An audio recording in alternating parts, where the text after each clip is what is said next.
My sister banned my boyfriend from her engagement party, calling him an embarrassment. I showed up alone, humiliated. Then the groom's billionaire father stood up during toasts and said, I need to thank the man who changed my son's life forever. Before we start, let us know in the comments where you're watching from. Don't forget to like, share, and subscribe for more powerful stories. My name is Emma Richardson, and I'm 28 years old. I know that might seem young to some of you, but I've lived long enough to learn that the deepest betrayals don't come from strangers. They come from the people you'd trust with your life. The people you grew up sharing secrets with under blanket forts. The people whose hand you held on the first day of kindergarten. I'm an elementary school teacher here in Boston, Massachusetts. Every morning, I wake up at 6 to prepare lessons for my second grade classroom. I teach kids how to read, how to add and subtract, and most importantly, how to be kind to one another. My students call me Miss Emma, and honestly, their hugs at the end of each day make every challenge worthwhile. I'm not rich. I don't drive a fancy car or wear designer clothes.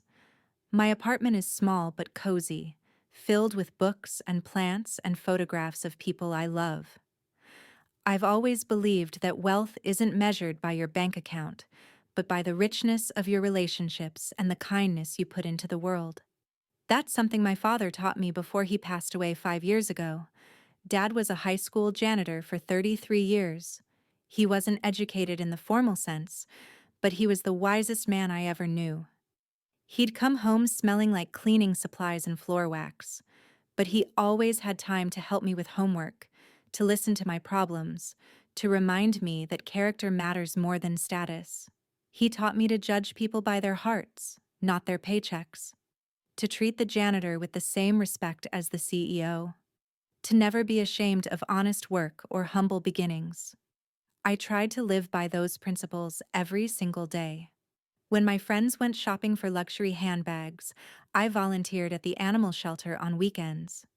When my coworkers gossiped about who was dating whom, I stayed quiet and focused on my students. I've always been the peacemaker in my family, the one who smoothed over arguments between my parents, the one who reminded everyone that family comes first. I'm the daughter who calls her mother every Sunday without fail, the friend who remembers birthdays and shows up when people need help moving furniture or a shoulder to cry on. People have always told me I'm too nice, too trusting, too willing to see the best in everyone. Maybe they're right. Because I never imagined that my own sister, Victoria, the girl I shared a bedroom with for 18 years, would one day look at me with contempt. That she'd measure my worth by my boyfriend's bank account and find me lacking. That she'd be willing to humiliate me in front of strangers just to protect her own image. Victoria is 3 years younger than me. We used to be inseparable. We'd paint each other's nails, share clothes, stay up late talking about our dreams. I was there for every important moment of her life. But somewhere along the way, my sweet little sister transformed into someone I barely recognized. Someone who valued appearances over authenticity, wealth over character, status over family loyalty. And I was about to discover just how far she'd go to protect the life she was building, even if it meant destroying me in the process. Before everything fell apart, my life was simple and beautiful in ways that money could never buy. I'd wake up each morning in my small one-bedroom apartment in Somerville, sunlight streaming through the curtains I'd sewn myself from fabric I found at a local thrift store. My routine was predictable and comforting. Coffee first, always in the chipped blue mug my father gave me on my college graduation day. Then I'd sit at my tiny kitchen table, reviewing lesson plans and thinking about my students and their bright, curious faces. Teaching second grade meant my days were full of laughter, crayons, and the occasional tears over scraped knees or hurt feelings. I'd spend my mornings teaching reading and math, my afternoons supervising recess and wiping paint off little hands during art projects. My classroom walls were covered in student artwork and motivational posters I'd made myself. Parents often told me I was their child's favorite teacher, and those words meant more to me than any raise or promotion ever could. This was my calling, my purpose, helping children discover the joy of learning and teaching them to be kind humans. But the best part of my life, the part that made everything else glow a little brighter, was Michael. We'd met 2 years ago at a community library event where I was reading stories to children and he was volunteering to help organize the book donation drive. He had kind eyes, a gentle smile, and this way of listening to people that made them feel truly heard. We started talking about our favorite books, and 3 hours disappeared like minutes. Our first date was coffee at a small corner cafe called Martina's, where the owner knew everyone by name and the pastries were always fresh. Michael became my best friend and my partner. We'd meet at Martina's every Thursday afternoon, sitting at our usual table by the window. He'd tell me fascinating things about philosophy, literature, and history, speaking with passion about ideas and human nature. I'd share funny stories about my students and their adorable logic. We'd argue playfully about whether pizza should have pineapple or which Hemingway novel was best. Those conversations made me feel alive and intellectually stimulated in ways I'd never experienced before. Our evenings together were spent in his modest apartment in Cambridge, a small place with creaky floors and outdated appliances. We'd cook dinner together, usually attempting recipes we'd never tried before, and laughing when things went wrong. Michael would burn the garlic bread or I'd oversalt the pasta sauce, and we'd order pizza instead, counting it as a victory that we'd tried. We'd watch documentary films about everything from ancient civilizations to deep-sea creatures, curled up on his worn secondhand couch with mugs of tea. Michael lived simply and humbly. He drove a 15-year-old Honda Civic with a dent in the passenger door. He wore jeans and simple button-down shirts, nothing designer or flashy. He lived in that small apartment and seemed perfectly content with what he had. He spent his time tutoring underprivileged high school students, helping them with college applications and SAT prep. He charged almost nothing, sometimes working for free when families couldn't afford to pay. He told me once that education was the greatest gift anyone could give, and he wanted to make it accessible to everyone regardless of their financial situation. My family knew about Michael, of course. I'd brought him to a few Sunday dinners at my mother's house. He was always polite, respectful, helpful with dishes. But I noticed that my sister Victoria would barely acknowledge him, looking past him as if he were invisible. 3 weeks before Victoria's engagement party, I started noticing small cracks in what I thought was normal family dynamics. The first strange moment happened during Sunday dinner at my mother's house in Newton, a tradition we'd maintained even after Dad passed away. Mom had made her famous pot roast, and the dining room smelled like rosemary and comfort. Victoria had arrived late, as usual, but this time she'd brought fabric samples and centerpiece ideas for her upcoming engagement party. I was excited for her, genuinely thrilled that she'd found someone who made her happy. Preston Whitmore seemed nice enough from the few times I'd met him, though I barely knew him. He came from serious money, the kind of wealth that made people speak in hushed, impressed tones. His father owned multiple tech companies, and the family name appeared on hospital wings and university buildings across Massachusetts. "So I'm thinking orchids for the centerpieces," Victoria said, spreading glossy photos across the dinner table. White and blush pink. Very elegant, very sophisticated. The Whitmores are sparing no expense. "It sounds beautiful," I said warmly. "Michael and I are really looking forward to it. I actually wanted to ask what the dress code is so we can—" "It's formal." Victoria cut me off quickly, not meeting my eyes. "Very formal. Black tie." "Perfect. Michael mentioned he'd need to rent a tux, so it's good to know in advance. Should we coordinate colors or anything?" Victoria's fork paused midway to her mouth. She exchanged a glance with our mother that I couldn't quite read. You know, Emma, we're still finalizing the guest list. It's going to be really exclusive. The Whitmores have very specific ideas about numbers and seating arrangements. Something in her tone felt off, like a piano key that's slightly out of tune. You might not notice it immediately, but it creates a subtle discord that troubles you. Oh, well, just let me know the final details whenever you have them, I said, trying to keep my voice light and supportive. I'm happy to help with anything you need. Victoria smiled, but it didn't reach her eyes. It's all under control. The wedding planner is handling everything. The conversation moved on to other topics, but I noticed how Victoria steered us away from the engagement party whenever I mentioned attending with Michael. Every single time I brought up we or us, she'd change the subject or suddenly remember something urgent she needed to discuss about flower arrangements or the menu. Later that week, I stopped by Mom's house to drop off some books she'd asked to borrow. I let myself in with my key, calling out as I entered. I heard Mom's voice from the kitchen, and she was on the phone. I walked quietly down the hallway, not trying to eavesdrop, but not announcing my presence either. I know, Mom was saying, her voice strained. Victoria's worried about impressions. This is a huge opportunity for her, and you know how these wealthy families can be. Everything has to be perfect. Yes, the Whitmore family will all be there. Senators, CEOs, people from their social circle. There was a pause as whoever was on the other end spoke. Well, you know how it is, Mom continued, and her voice dropped lower. Victoria just wants everything to look right. She's concerned about. I stepped on a creaky floorboard. Mom's head whipped around, eyes wide. I have to go, she said quickly into the phone and hung up. I stood in the hallway staring at my mother, waiting for an explanation that never came.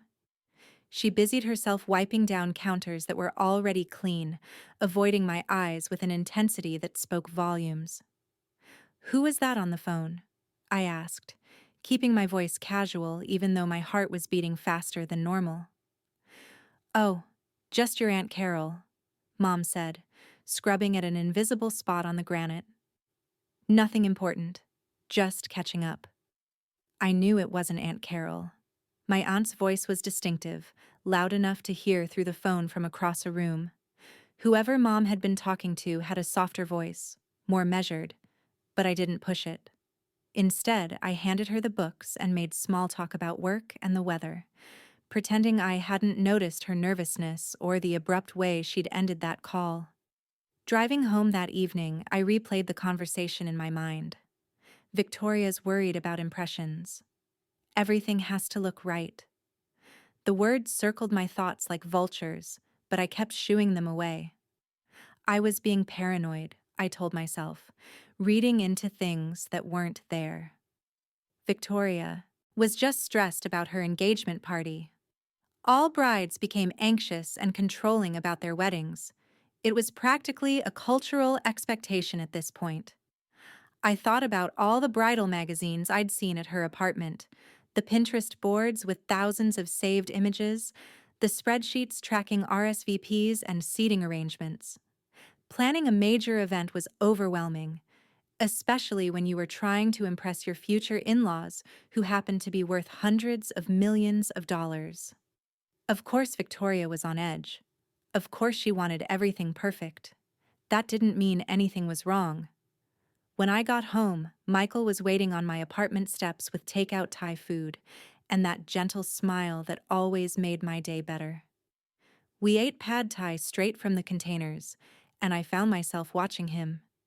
This kind man who'd never cared about impressing anyone. He wore a faded MIT sweatshirt and jeans with a hole in the knee. His hair was slightly messy, like he'd been running his hands through it while reading. He told me about a student he was tutoring, a kid from Dorchester who'd just gotten accepted to Boston University with a full scholarship.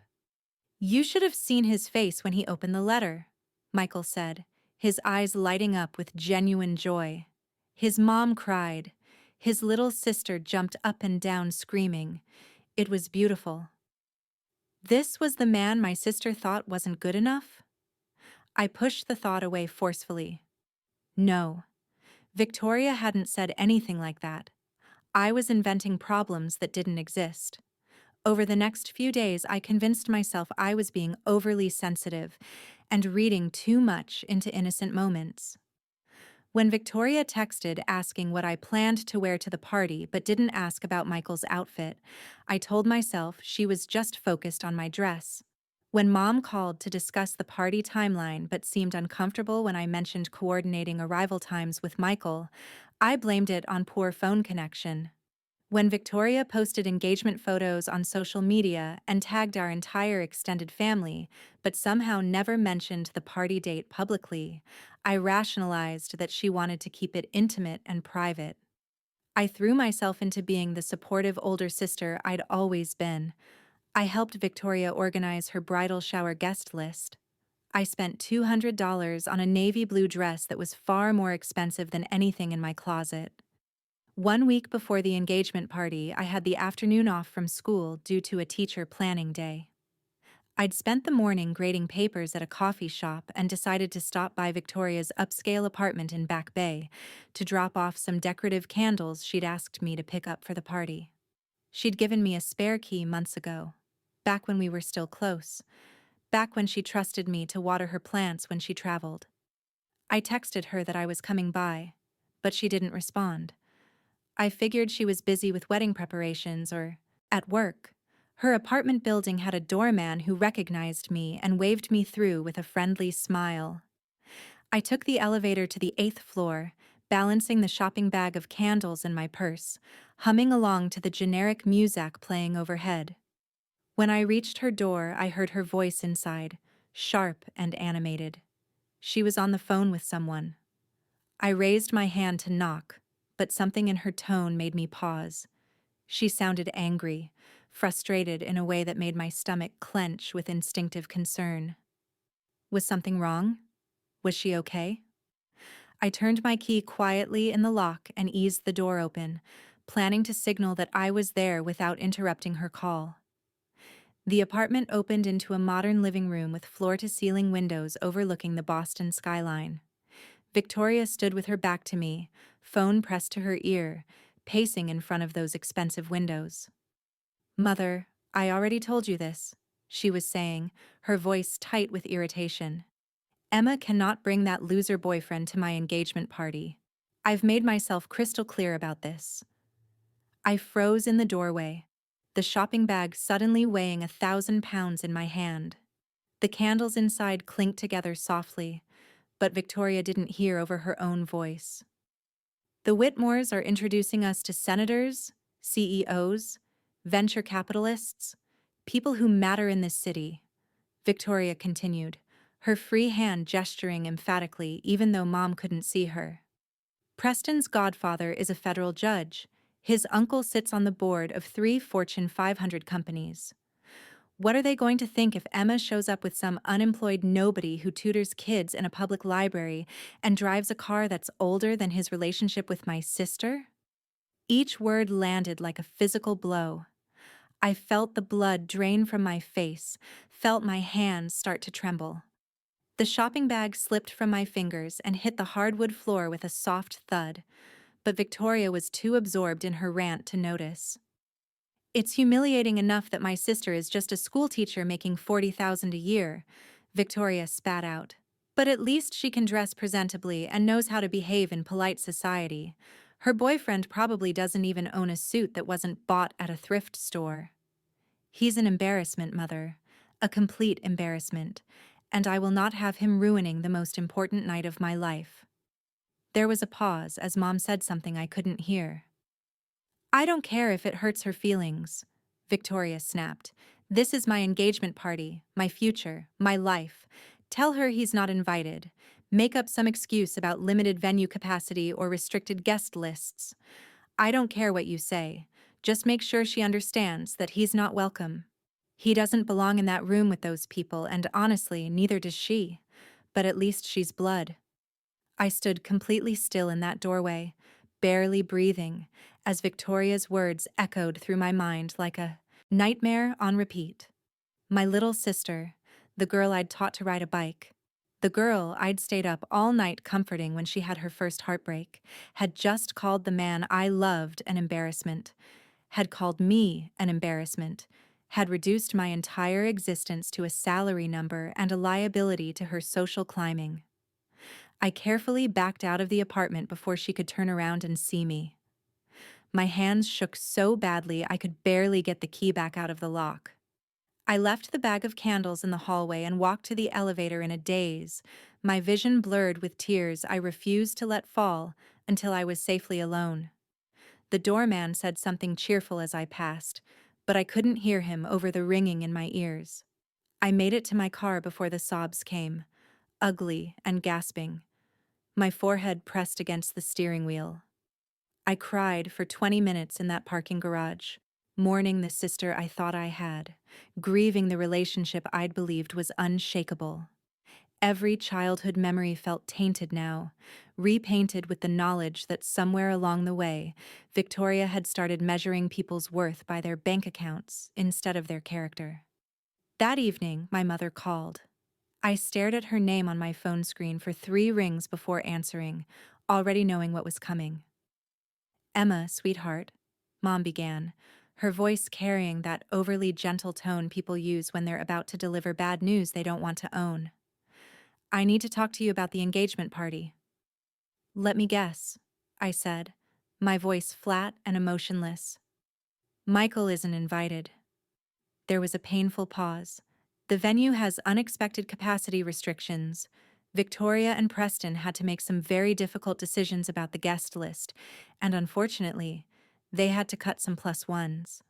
"It's nothing personal, honey. It's just the reality of—" "Mom, stop." I cut her off, unable to listen to the rehearsed lies. "I was at Victoria's apartment today. I heard her on the phone with you. I heard every word she said about Michael, about me." The silence on the other end was deafening. "I heard her call him a loser and an embarrassment," I continued, my voice breaking despite my efforts to stay calm. "I heard her say I'm humiliating because I'm just a school teacher.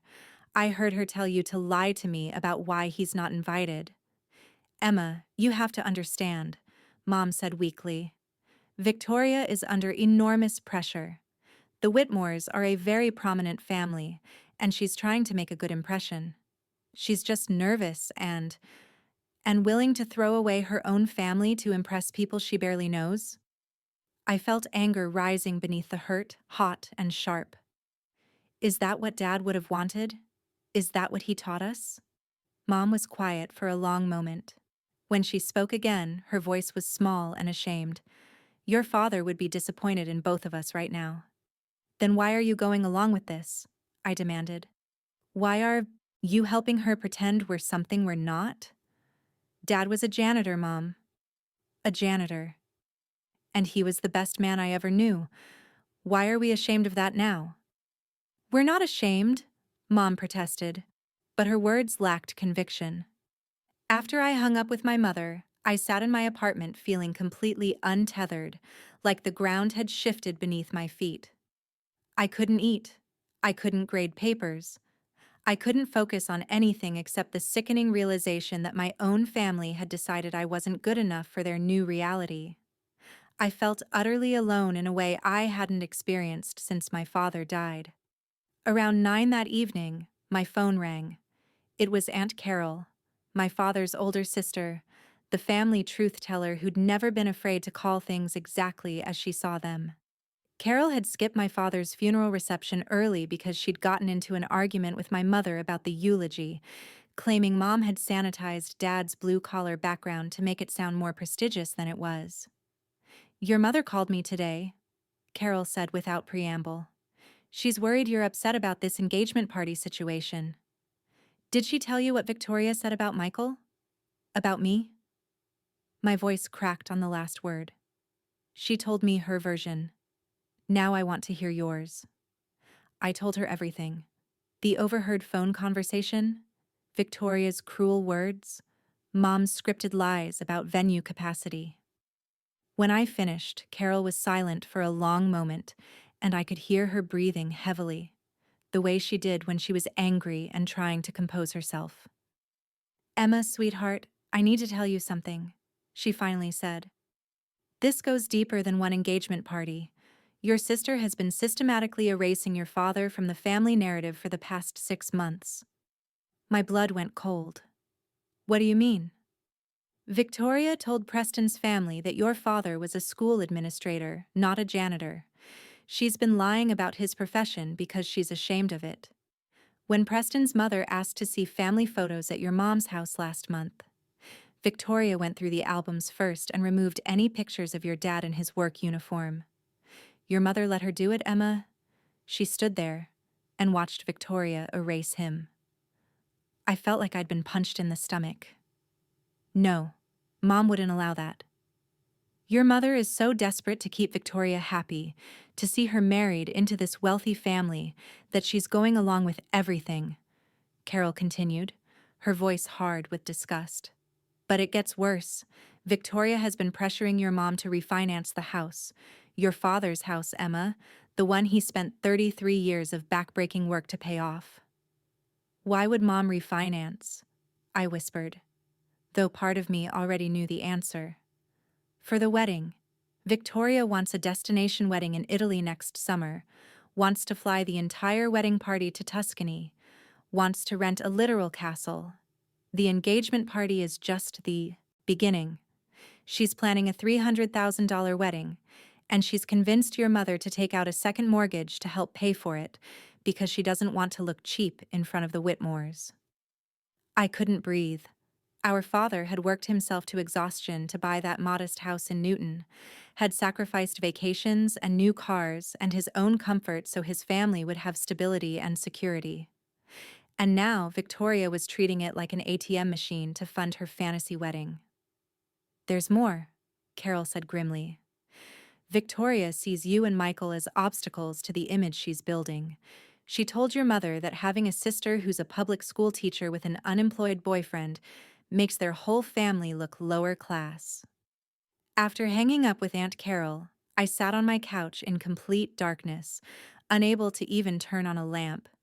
The weight of everything pressed down on my chest until I could barely breathe. My sister wasn't just excluding my boyfriend from a party.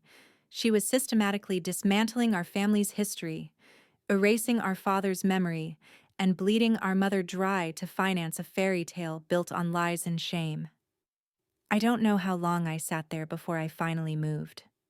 Eventually, I stumbled to my bedroom closet and pulled down the box I kept on the top shelf, the one filled with old family photographs and mementos I couldn't bear to display, but couldn't throw away.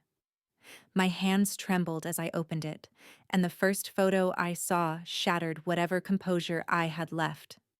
It was Victoria and me at the beach, maybe 7 and 10 years old, covered in sand and grinning at the camera with missing teeth and sun-bleached hair.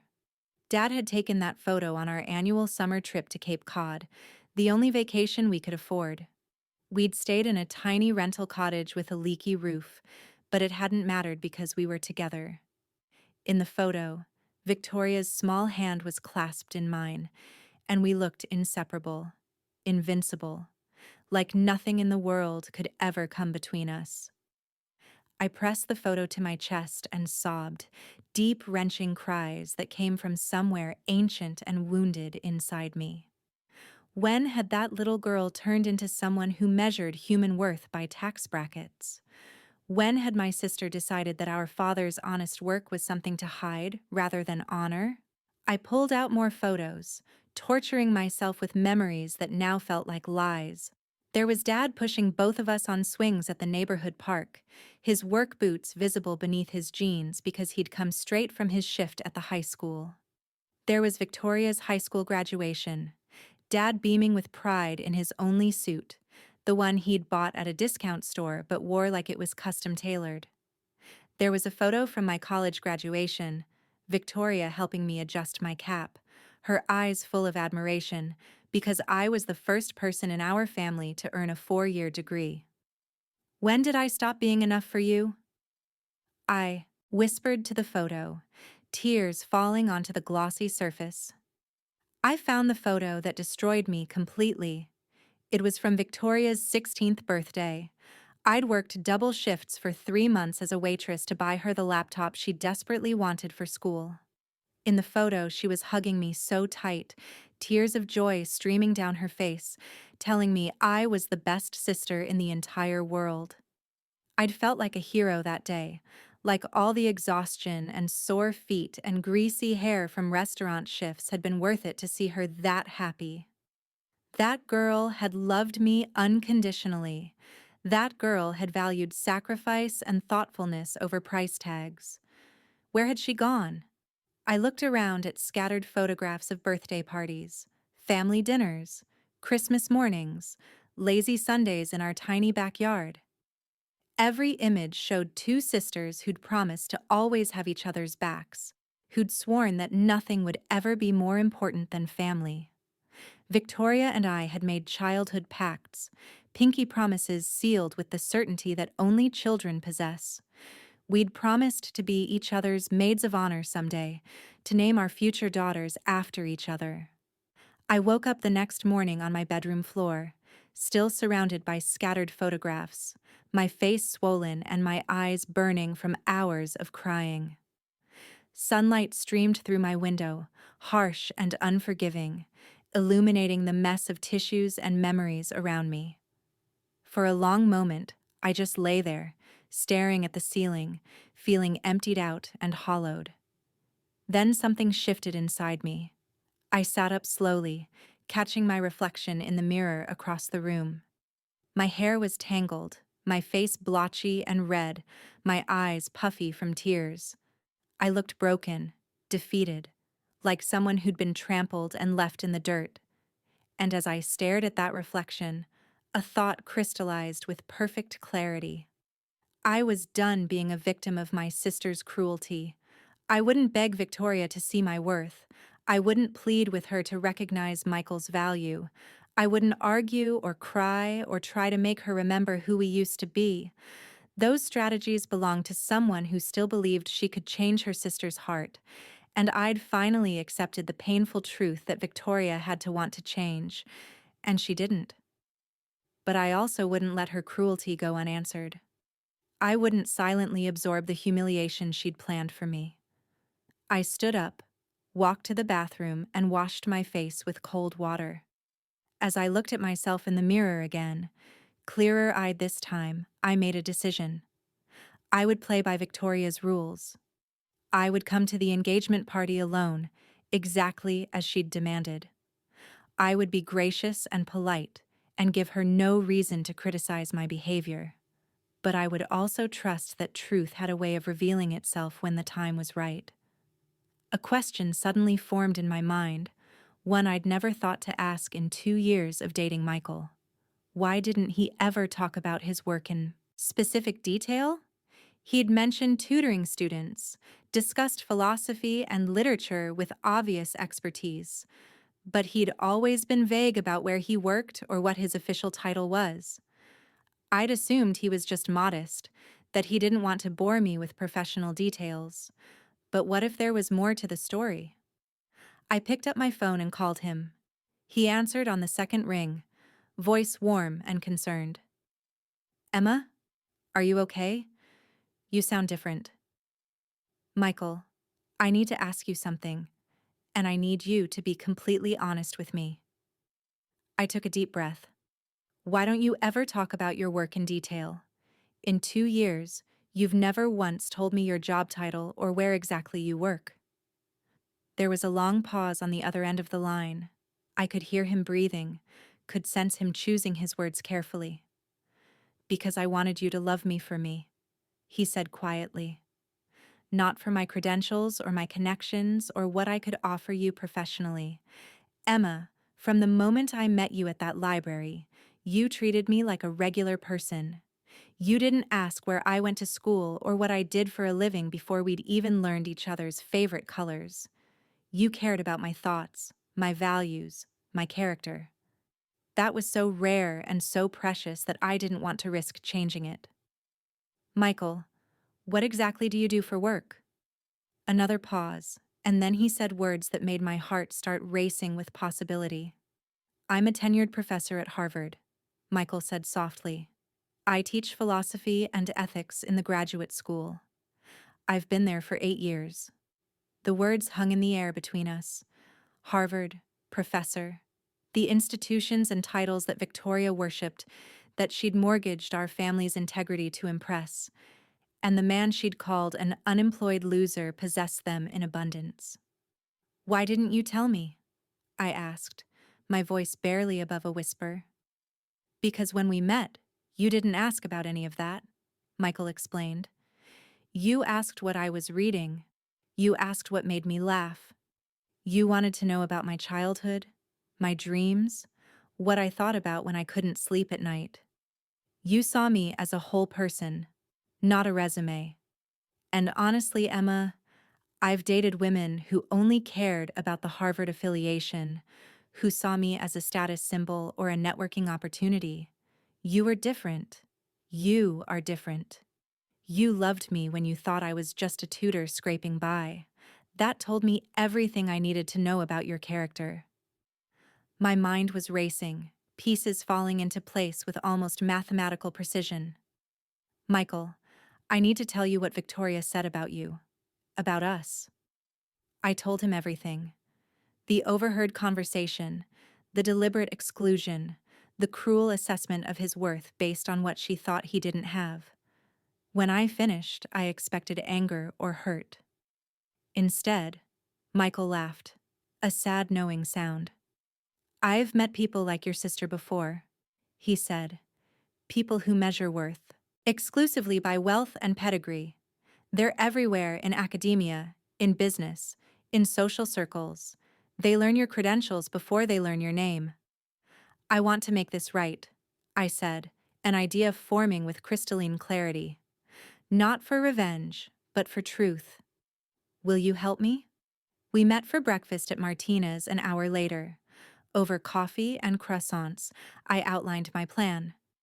Michael listened carefully, his expression shifting from surprise to understanding to something that looked almost like admiration. You're sure you want to do this? He asked.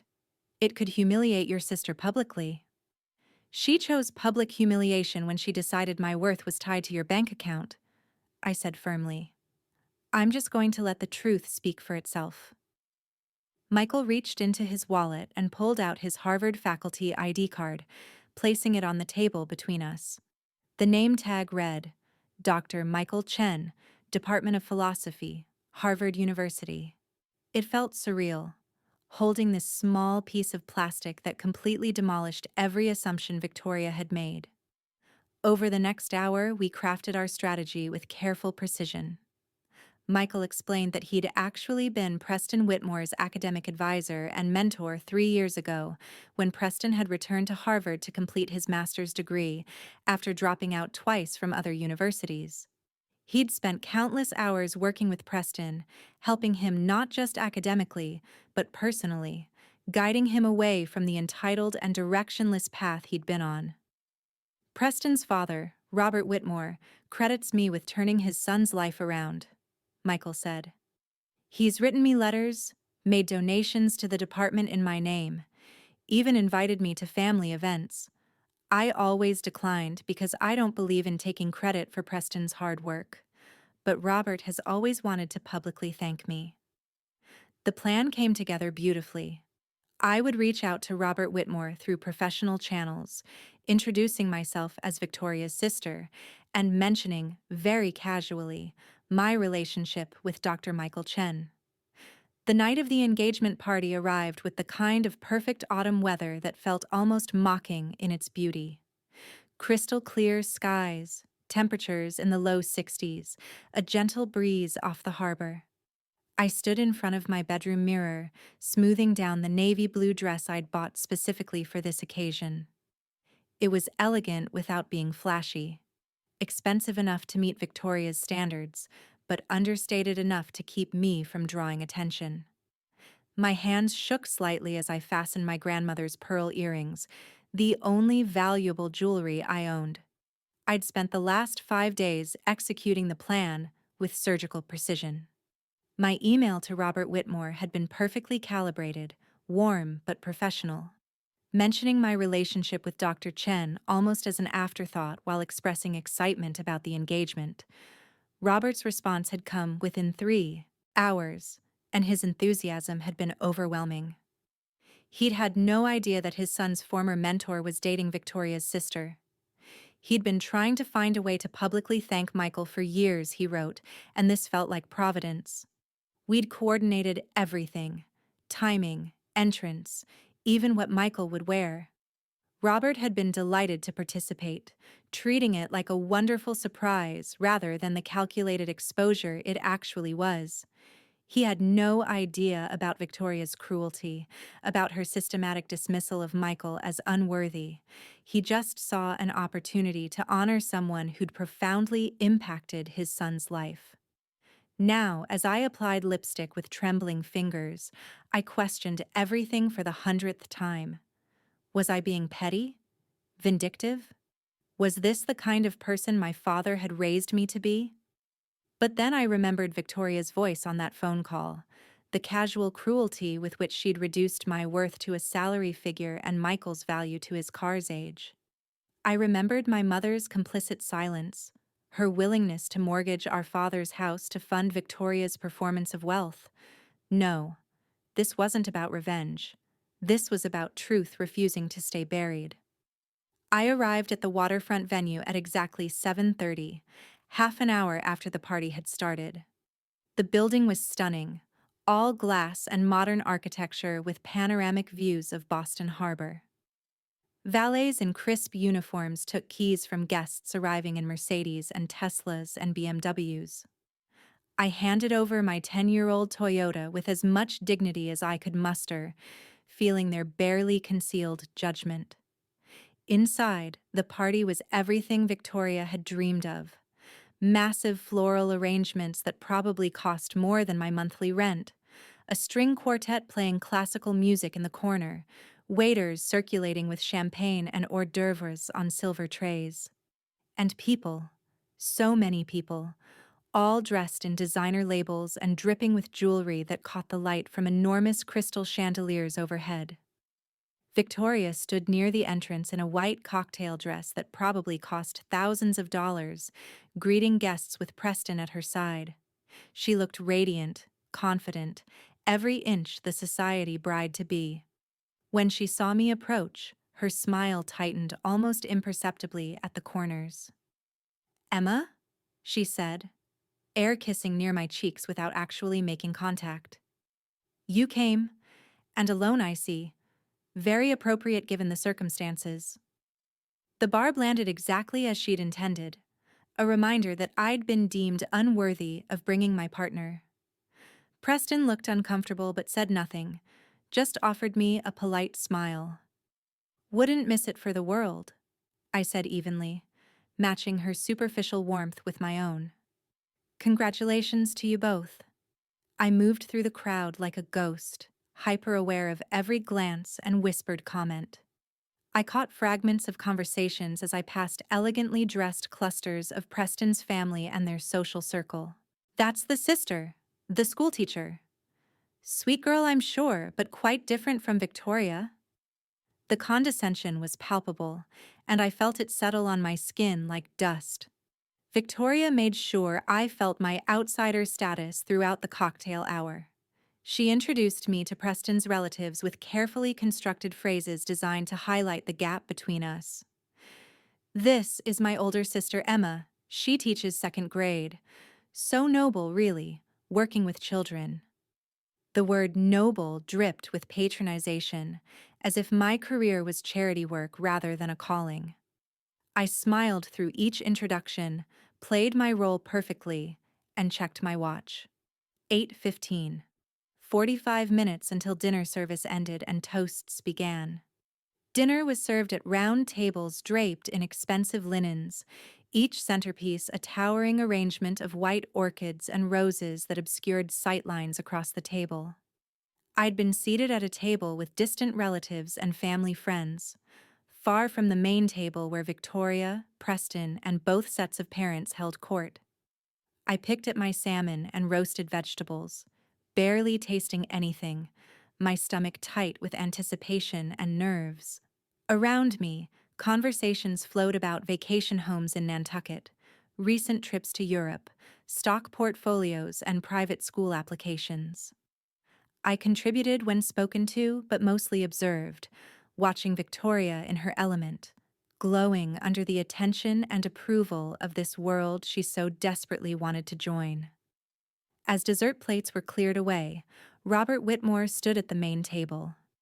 He was a distinguished man in his early 60s, with silver hair and the kind of commanding presence that comes from decades of boardroom authority. The room fell silent immediately, conversations dying mid-sentence as all eyes turned towards him. "I want to thank everyone for celebrating my son Preston's engagement to the lovely Victoria," he began, his voice carrying easily across the room. Victoria literally glowed, her face radiating pride and satisfaction. This was her moment, her validation, proof that she'd successfully climbed into the upper echelons of Boston society. "But before we toast the happy couple," Robert continued, his expression growing more serious and emotional, "I need to acknowledge someone whose influence on Preston changed the entire trajectory of his life." Victoria's smile remained fixed, but I saw confusion flicker in her eyes. Preston looked equally puzzled, leaning forward slightly as if trying to understand where his father was going with this. "10 years ago, my son was lost," Robert said, his voice thick with emotion that silenced the room completely. He'd been expelled from 2 universities. He was directionless, entitled, wasting the opportunities his privilege had given him. As his father, I'd nearly given up hope. I didn't know how to reach him anymore. The room was absolutely silent now, the only sound the gentle clink of someone setting down a champagne glass. Then Preston met a professor who didn't care about my money, my name, or my influence. Robert continued. "This man saw potential in my son when I could barely see it myself. He refused to give up on Preston even when Preston had given up on himself." Victoria's face had gone from radiant to confused, her smile faltering as she tried to understand why her future father-in-law was discussing Preston's troubled past at what was supposed to be a celebration. Robert's voice grew even more emotional as he continued. "This professor spent countless unpaid hours mentoring my son, teaching him not just philosophy and ethics, but integrity, purpose, and what it means to be a man of character rather than just a man of privilege. Because of him, Preston graduated summa cum laude, earned his master's degree, and became the man standing before you today. A man I'm proud to call my son." He raised his champagne glass, and the entire room held its breath. "That professor is here tonight, and I want to publicly thank Dr. Michael Chen for saving my son's life." The room erupted in confused murmurs. I watched Victoria's face drain of all color, her mouth opening slightly in shock. She looked at Preston, who had jumped to his feet, his face transformed with genuine joy and surprise. "Professor Chen is here," Preston said loudly, scanning the room with the excitement of a child on Christmas morning. Right on cue, the ballroom doors opened. Michael walked in wearing an impeccably tailored charcoal suit, crisp white shirt, and a burgundy tie. But what made the entire room gasp was the name tag clearly visible on his lapel. Dr. Michael Chen, Professor of Philosophy, Harvard University. The transformation was stunning. This wasn't the man in faded jeans and old sweatshirts that my family had dismissed. This was Professor Chen, commanding respect and authority with every step. He moved through the room with quiet confidence as Preston rushed toward him, embracing him like a son greeting a beloved father. "Professor Chen, Dad didn't tell me you'd be here." Preston's joy was authentic and touching, completely unaware of the bomb that had just detonated at his fiancée's feet. I watched Victoria's face cycle through emotions so rapidly it was almost fascinating. Shock, confusion, dawning horror, and finally crushing humiliation as the pieces assembled themselves in her mind. The unemployed loser. The embarrassment who wasn't worthy of the Whitmore family. The man she'd banned from her party because he drove an old car and lived modestly. He was Preston's most respected mentor, the man his billionaire father credited with saving his son. Robert Whitmore crossed the room and shook Michael's hand warmly, then insisted he sit at the family table. The seatee was hastily rearranged, and suddenly Michael was seated in a position of honor while I remained at my distant table, watching the scene unfold. Preston spent the next 20 minutes introducing Michael to relatives, recounting stories of late-night discussions in Michael's office, the tough love and high standards that had forced him to confront his own privilege and entitlement. Professor Chen never cared that I was a Whitmore, Preston told his godfather, a federal judge. He failed my first 3 papers and told me wealth was no substitute for critical thinking. He's the reason I'm not still a spoiled trust fund kid wasting my life. Every word was another nail in Victoria's coffin of humiliation. I saw her trying to maintain composure, but her hands trembled as she clutched her champagne glass. Our mother, seated nearby, looked stricken, finally understanding the full scope of what Victoria had done. Finally, Victoria approached me, her designer heels clicking against the marble floor. She pulled me aside near the floor-to-ceiling windows overlooking the harbor, away from the crowd. "You knew," she whispered, her voice shaking. "This whole time, you knew who he was." I met Victoria's eyes with a calm I didn't entirely feel. I knew Michael was a good man. I knew he was kind, intelligent, and treated people with respect regardless of their status. The details of his credentials? I learned those the same week you called him an embarrassment. Victoria's perfectly applied makeup couldn't hide the shame creeping across her face. "Emma, I didn't know. If I'd known he was a Harvard professor, if I'd known about his connection to Preston—" "That's exactly the problem, Victoria," I interrupted quietly. "You would have treated him completely differently based on a job title. You judged his worth, and mine, based on what you thought we didn't have, rather than who we actually are." She opened her mouth to respond, but no words came. What could she say? The truth was laid bare for everyone to see. In the weeks that followed, the consequences of that night rippled outward like stones thrown into still water. Preston, learning the full story of how Victoria had treated Michael and dismissed her own family, began seeing his fiancée through different eyes. He noticed her obsession with appearances, her casual cruelty disguised as having standards, the way she evaluated people's worth by their possessions rather than their character. He started asking questions about the expensive wedding plans, the pressure on my mother to refinance our father's house, the lies Victoria had told about our family's background. The engagement survived through the summer, but barely. Preston had fallen in love with the woman Victoria pretended to be, and he struggled to reconcile that image with the person she'd revealed herself to be. By August, he'd called off the wedding. Not with anger, but with sadness, telling Victoria that he couldn't marry someone who'd learned nothing from the very lessons his mentor had tried to teach him about character and integrity. Victoria lost more than her wealthy fiancé. She lost the respect of our extended family, who'd learned through Aunt Carol's tireless truth-telling about the mortgage scheme and the erasure of our father's memory. She lost her relationship with our mother, who finally found her backbone and refused to be manipulated any further. Most painfully, she lost me, not through my cruelty, but through her own choices. I didn't gloat or celebrate Victoria's downfall. There was no satisfaction in watching my sister lose everything she'd sacrificed our family to gain. Instead, I focused on building a life rooted in the values our father had taught us. Michael and I got engaged the following spring. He proposed with a simple vintage ring and words that mattered more than any grand gesture. You loved me when you thought I had nothing. That's everything. Our wedding was small, held in the backyard of our father's house that Mom had kept because she'd finally refused to refinance it. We invited people who loved us for who we were, not what we could offer them. Preston attended, actually, having remained friends with Michael. Victoria wasn't there. She'd moved to New York, chasing a fresh start where nobody knew her story.